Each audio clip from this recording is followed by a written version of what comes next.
Week 2 of the NFL is here, and this is always a tough week in terms of predictions because you think about these teams all off season, and then it's like, do you throw all of that away for one week 1 performance when everyone's still trying to get it together? But we're going to give it a go, starting with the Giants at the Cowboys. And how can you get behind the Giants right now? Defensively, I think they're actually going to be pretty tough this year. But offensively, it's the Malik Nabers show. That's all they've got. And so I'm going to give them 10 points, and that's being generous. That could be a defensive touchdown or a desperate shot to Malik Nabers, but I'm taking the Cowboys 20-10. Seahawks at the Steelers. I think the Steelers scoring 34 points last week against the Jets was a bit of an anomaly, but believe it or not, after watching week 1, I think I actually have more faith in the Jets offense than the Seahawks. This could be a pretty close game, but a close game in Pittsburgh, we know the rule. You take Pittsburgh. I'm going to go 20-17. Rams at Titans, and there's not too much to think about here. I actually think when you take the quarterbacks out, they're pretty even teams. You can question both of them in terms of how much firepower they have on offense, but ultimately it's the rookie Cam Ward versus the veteran Matthew Stafford, and Matthew Stafford still has plenty of juice. I'm going 20-13 Rams. Bills at Jets. Really interesting game. The Bills are a 6.5 point favourite. No surprises there. The Bills have just beaten the Ravens, and it's Josh Allen versus Justin Fields, and it's the Jets. How can you pick the Jets? Well, Justin Fields, to my amazement, don't get me wrong, looked damn good last week. The Jets' offensive line looked damn good last week, and this new Jets offensive coordinator, Tanner Engstrand, called a really impressive game. I really think they can have their way with this Bills defense. I think they could run the ball on them. If the Bills sell out to stop the run, I think they could run play action, bootleg all day, and do it that way. And we've just spoken about their game against the Steelers. I think this Jets defense will be a bit tougher than what they showed in that game. And the Bills offense is Josh Allen running around and trying to make something happen, which we know he can do. He put up 41 points against the Ravens last week, and that scares me. But to some extent, that is a week 1 outlier. He's not going to score 41 points every week. So call me crazy. I have to take the better team here. I'm taking the Jets, 27-24. Patriots at the Dolphins. This is actually a game I want to watch, kind of like a bad horror movie where it's so horrible and ridiculous that you can't help but feel intrigued about what's going to happen next. In terms of a prediction, I'm certainly not feeling confident about this one. I think it could go anywhere. But with that said, I am shocked that the Dolphins are favoured, because in a crapshoot of a game, we're really going to trust the Dolphins over this Mike Vrabel-led Patriots team. I just think this Dolphins team is weak, and I think Vrabel's going to have this team disciplined, tough. I'm going to take them 20-14. Jaguars in Cincinnati. And this is another really interesting one when you look at the spread, because the Bengals are 3.5 point favourites. I don't get that. I realise it's Joe Burrow and we're still not quite sure about Trevor Lawrence. And Joe Burrow is obviously a phenomenal quarterback, but in a different way to Josh Allen. He can't run around and do it on his own. And this Bengals team is not good. There's gaping weaknesses on both sides of the ball. And actually, I think this Jaguars roster looks sneaky competitive. I think the defense looks good. I think they've got a pretty solid offensive line, a couple of weapons in Travis Hunter and Brian Thomas Jr. It's so bizarre to me that I'm picking an upset here because this is actually a pretty easy one for me. I'm taking the Jaguars 27-21.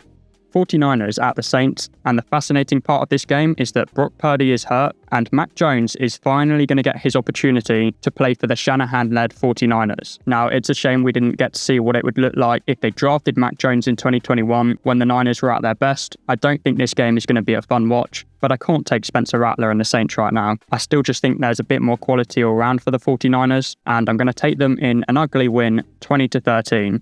Browns at the Ravens could be a more interesting game than you would think at first glance, because if the Browns find some way of moving the ball on the Ravens, just a tiny bit, I actually think that this Browns defense is one of the few capable of shutting down this Ravens running game. The only problem is the Ravens are probably going to be on the field for 90% of the game, because this Browns offense, poor Joe Flacco. I'm taking the Ravens 20-6. Bears at the Lions. Ben Johnson returns to face his former team. I fought demons on this game. I had to splash some water on my face, snap myself out of it, because the Caleb Williams bias was taken over. I still have faith in Caleb Williams, I really do, and this Lions team is still figuring things out. They had to replace both coordinators on both sides of the ball, and the intriguing element to me in this game is that Lions secondary, because I watched the film on that Lions v Packers game, and the Lions were selling out to stop the run, and I don't think they have a strong enough secondary to do that. I can visualise Caleb Williams hitting rhythm and picking this defense apart. Unfortunately though, life isn't that simple. There's probably still going to be some good and there's probably still going to be some bad. And the Lions still probably just have a bit too much talent for the Bears, particularly in Detroit. I'm going to take the Lions 24-20. Broncos at Colts. You tell me. If I'm right about this game, do not give me my flowers. I have no idea. This Broncos defense should be tough this year, but then I think this Colts offense is sneaky, particularly with Daniel Jones now. And then on the other side, the Colts defense is pretty good, but there's some questions. But then you could say the same about the Broncos offense. If I had to guess who's going to have the edge in this game, the tiebreaker for me was the Colts are without their cornerback Jalen Jones, and so there could be something to exploit there. I ended up taking the Broncos 23-20. But something to look out for in this game, and I wasn't even a big fan of Tyler Warren coming out. I did think he was a bit overrated. He's the rookie tight end for the Colts, if you don't know. I think the Broncos are going to have the Colts receivers pretty well covered, but if the Colts are going to have some success on offense, I think it could come from where the Broncos like to stack the box, and I can just visualize play action with Tyler Warren sneaking into that space behind. And if there's one thing Tyler Warren has, it's that if you can get him in space, he is dangerous after the catch. So I could see a big game for Tyler Warren. Panthers at the Cardinals. I won't be watching this game. I mean, if I'm watching a game and I'm taller than both the quarterbacks, it's probably not a great sign. I don't really have faith in either side. I guess I just have a little bit more faith in Kyler Murray to make things happen, as opposed to Bryce Young standing in the pocket, looking around, pretending he can see anything.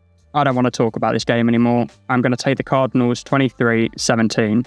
Eagles at Chiefs, a repeat of the Super Bowl, and I actually ended up kind of conflicted on this game because when I first looked at it, I could not believe the spread. The Eagles are only a 1.5 point favourite against this Chiefs team, which looks about as bad as it ever has with Patrick Mahomes. And then I remembered how ugly the Eagles looked last week against the Cowboys. They've got a new offensive coordinator, and it did not look good, or at least not to the standard of a team that's just won a Super Bowl. I know everyone hates Patrick Mahomes for some reason now. I guess he just got a bit too good and people don't like that.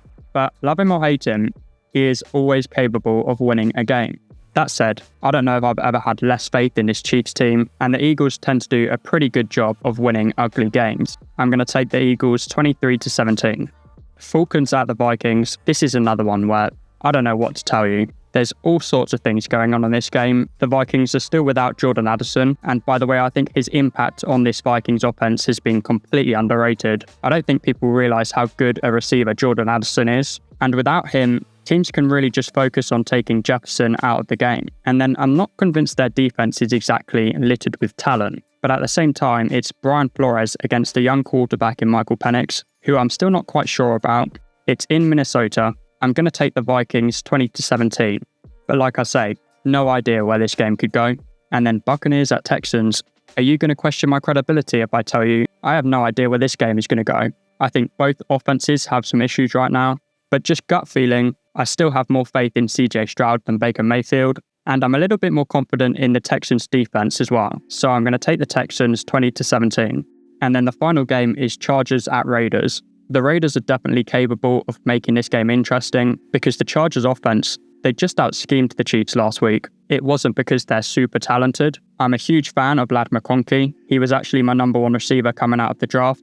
But Keenan Allen and Quentin Johnston, I'm not convinced. And then you look at Max Crosby, when the Chargers are without Rashawn Slater this season, it could be really interesting. But I just think Justin Herbert will stand in there and make it happen, more so than Geno Smith can with this interesting but still questionable Raiders offense. So I'm taking the Chargers 24-20.